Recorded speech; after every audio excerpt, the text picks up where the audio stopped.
O próprio Espírito te incomodou para vir aqui. Dá para entender isso? Nada, absolutamente nada, foge do controle de Deus. E por que será que a gente duvida? Aí eu queria trazer um contexto que está relatado em Marcos, capítulo 9, versículo 17.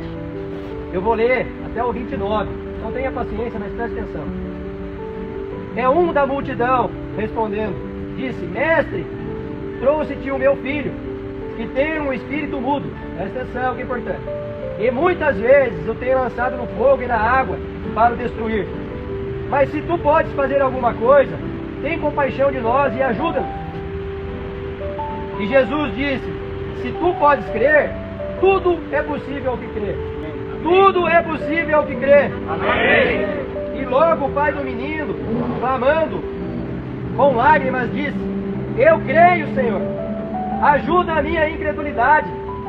E Jesus, vendo que a multidão concorria, repreendeu o espírito imundo, dizendo-lhe: espírito mudo e surdo, eu te ordeno, sai dele, e não entres mais nele.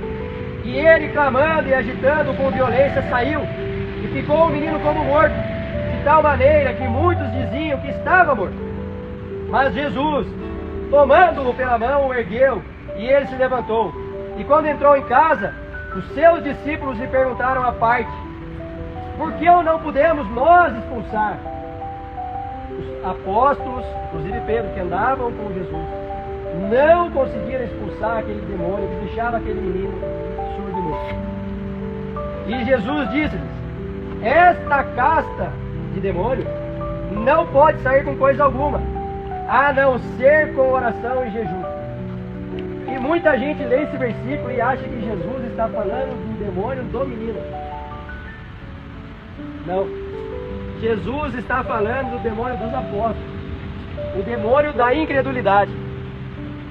Vocês estão entendendo isso? Amém. Jesus trata a incredulidade como um demônio.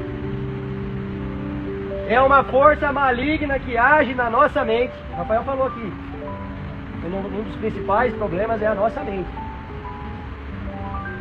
A nossa mente tenta nos trazer para esse lugar de incredulidade. E ele fala: esse demônio só pode sair com oração e jejum. Então Jesus está nos convocando para ter momentos de oração e jejum, para lutar contra a nossa incredulidade. Dá para entender isso? Amém. Apóstolo Pedro confessou sua fé, andava com Jesus, e mesmo assim, como previu o próprio Jesus, o negou 3 vezes. Vocês lembram dessa passagem? Quando Pedro fala com ele, fala: ih, Pedro, ainda hoje você ainda me negará 3 vezes. Quantos de nós, meus irmãos, negamos Jesus todos os dias? Principalmente por conta da nossa incredulidade. Porque nós temos muitos desafios todos os dias. Eu não sei vocês, mas eu tenho.